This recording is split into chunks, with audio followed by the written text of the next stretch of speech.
Cos'è che ci lega davvero a un luogo? È forse l'odore dell'aria dopo un temporale estivo, le voci delle persone, gli angoli delle strade e i volti che abbiamo imparato a riconoscere, o forse è qualcosa di più? E quando ce ne andiamo, cosa portiamo via con noi? E soprattutto, cosa lasciamo indietro? Partire non è solo un distacco, è un atto di scoperta, di ricerca, di cambiamento. Ma il vero viaggio, secondo me, inizia quando decidiamo di tornare. Tornare non è solo tornare indietro fisicamente, ma è riportare con sé tutto quello che abbiamo scoperto altrove e costruire un nuovo futuro. Tornare a volte è una seconda opportunità, un'altra possibilità. Tornare è qualcosa di più complesso e più profondo. Ci riporta in un luogo che sembra lo stesso, ma che non è mai identico, perché noi non siamo più gli stessi. Tornare non è una fine, è un inizio, non è per chiudere un capitolo, ma per aprire uno nuovo. E allora vi chiedo, cosa significa per voi abitare davvero un luogo? Io, per rispondere a questa domanda, devo tornare indietro nel tempo.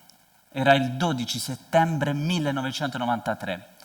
Avevo 6 anni e ricordo quel giorno come se fosse ieri. Ero sul treno Bari-Milano, la mia destinazione era un'intera schiera di zii e parenti che avevano lasciato la Puglia anni prima. Facevano parte di quelle vagonate di meridionali che dal dopoguerra fino agli anni '80 si erano recati verso le città del nord e oltre il confine. Vi ricordo che tra il 1861 e il 1985 oltre 30 milioni di italiani avevano cercato fortuna altrove. Quel giorno io ero uno dei tanti in visita a chi ce l'aveva fatta. Mentre il treno avanzava, continuavo a chiedermi dove abiterò da grande. Tutti se ne vanno da quella casa che io chiamo casa. Quel viaggio, lungo 9 ore, per me ha cambiato tutto. Era la prima volta che mi allontanavo davvero, che mi spostavo dal familiare per entrare in un altrove sconosciuto. 9 ore di treno a un bambino sembrano un viaggio nello spazio-tempo verso un luogo che mi appariva alieno. Eppure in quelle ore ho iniziato a vedere il mondo in maniera diversa, perché solo quando ci allontaniamo riusciamo a mettere a fuoco i dettagli, guardare la nostra casa, le nostre radici, ciò che è diverso e ciò che può arricchirci. È sempre una questione di prospettiva. Diversi anni dopo quel viaggio da bambino, e innumerevoli viaggi dopo, una parola ha preso forma dentro di me, tornanza, che non è solo il ritorno, ma un movimento ciclico, incompiuto, un atto consapevole di trasformazione e innovazione, perché chi torna non è lo stesso di chi è partito. Chi torna non torna per stare fermo, torna perché lo ha sognato, lo ha progettato, lo ha agognato. Perché tra l'altro tornare non è sempre possibile, ci sono una marea di variabili che subentrano quando si sta fuori. Famiglia, casa, lavoro, stipendi, servizi. Per cui tendenzialmente tornare è sempre un ponte tra passato e futuro, tra tradizione e innovazione verso il cambiamento. Tornare è l'atto più generativo che possiamo compiere, perché ci consente di riabitare un luogo con occhi nuovi e nuove competenze, intravedendo opportunità evidentemente dove prima vedevamo solo limiti. D'altronde la storia è piena di esempi di persone che come noi hanno deciso di lasciare il proprio luogo di origine per visitare altri posti, per andare all'estero, trovare nuove ispirazioni. Pensate che la maggior parte delle innovazioni, delle intuizioni che oggi caratterizzano la nostra quotidianità non sono frutto di un singolo lampo di genio, di un singolo momento, ma spesso sono frutto di un viaggio che il fondatore ha fatto esponendosi ad altre culture. Pensiamo ad Adriano Olivetti, nel 1925 visitò gli Stati Uniti. In quel viaggio rimase profondamente affascinato dall'efficienza e dall'organizzazione industriale americana, ma colpito dal contrasto tra progresso e valori sociali. Così, al suo rientro, fondò l'azienda che tutti conosciamo, che metteva in correlazione innovazione, umanesimo e responsabilità d'impresa. Oppure pensiamo all'uomo d'affari austriaco che durante un viaggio in Thailandia scoprì una bevanda energetica locale e al suo rientro la trasformò in Red Bull. Oppure pensiamo a Johann Jakob Schwepp, che trasformò l'acqua tonica nata per contrastare la malaria durante un viaggio in India in un'icona di eleganza e stile in Europa, la Schweppes. Oppure pensiamo ad Howard Schultz, che durante un viaggio a Milano scoprì la cultura italiana del caffè e al suo rientro lo trasformò in Starbucks. Oppure potrei citarvi Netflix, Mini, Lego, Nike, GoPro, LollyPlanet, Instagram, con Kevin Systrom, che ha scoperto l'arte dei filtri fotografici vintage proprio durante un viaggio a Firenze. Ogni viaggio ci trasforma, ma è nel tornare che quelle trasformazioni trovano una collocazione, un significato.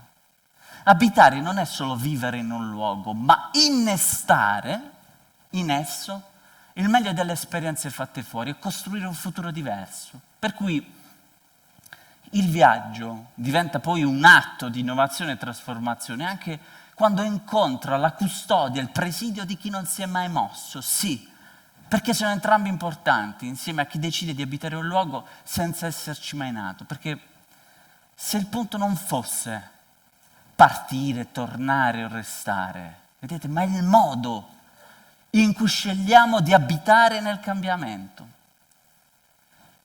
Perché la verità è che non dobbiamo prendere per forza un treno o un aereo per vivere una trasformazione. La tornanza non è soltanto il ritorno in un luogo, ma un ritorno a se stessi, ogni volta che decidiamo di guardare un luogo con occhi nuovi. Pensiamo a Maria Felice De Laurentiis, che ha inseguito il mistero dell'universo, partendo e tornando ad Acerra, passando per la Siberia e la Germania, fino a farci vedere l'invisibile, la prima immagine di un buco nero. O Anna Laura Enrico, che sta scommettendo sulla sua Calabria non solo come terra di partenze. Mariella Stella, che in Matera ha visto non solo i sassi, ma una tela bianca su cui costruire nuove comunità con Casa Natural. Gianluca Vegliante, che nella solitudine di un monastero ha trovato la formula per costruire nuove comunità e che con i monaci digitali sta trasformando la Certosa di Padula in un luogo dove il silenzio diventa connessione. Matteo Faenza, lo chef vagabondo che ha mescolato i sapori del Perù e del Cile con quelli della sua terra, Formello. Antonio Perdichizzi e Fondazione Marea, che nella Sicilia ha visto una costellazione di possibilità e ha visto nel mare che separa anche un mare che connette e ha fatto dell'innovazione una corrente capace di trattenere invece che disperdere. Ogni tornante è un innovatore, un custode del passato e un pioniere con un piede nel domani. È grazie al loro ritorno che i nostri borghi, i nostri paesi possono tornare a vivere. Non con la nostalgia o con la pietà, ma con l'innovazione, con l'opportunità. E come sempre però la chiave è la visione, una strategia di futuro capace di unire il presente con le radici del domani, che con pazienza però lo costruisce giorno dopo giorno. Pensate al bosone di Higgs, ha richiesto 50 anni di investimenti e tentativi per essere dimostrato, o alla teoria di Darwin, ha richiesto 20 anni di lavoro per arrivare alla pubblicazione. Non possiamo risolvere 160 anni di migrazione in un colpo solo. La questione è appena iniziata, è aperta, la partita è aperta. Ma dobbiamo cambiare, per cambiare dobbiamo innovare, dobbiamo uscire dalla nostra zona di comfort. Perché conoscere di più significa avere più possibilità, ma anche rischiare di più. Se c'è una cosa che la storia ci ha insegnato è che l'unica costante è il cambiamento. I faraoni hanno regnato in Egitto per 3000 anni eppure sono scomparsi. E per rispondere alla domanda iniziale, che cos'è che ci lega davvero a un luogo? Beh, di certo può essere l'odore dell'aria dopo un temporale estivo, le voci che abbiamo imparato a riconoscere, gli sguardi delle persone che abbiamo imparato ad amare. Forse è tutto questo, o è anche forse solo il modo in cui abbiamo scelto di partire, di tornare e di restare. Perché viaggiare significa conoscere, Tornare significa trasformare, ma abitare significa innovare ogni giorno e non è mai una cosa statica. Per cui abitare nel cambiamento è il dono più grande che possiamo fare a noi stessi e ai nostri luoghi.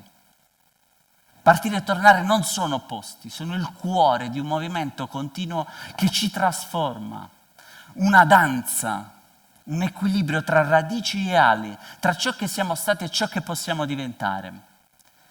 E la domanda che mi facevo su quel treno, oggi la rivolgo a voi. Dove avete scelto di abitare davvero? Grazie.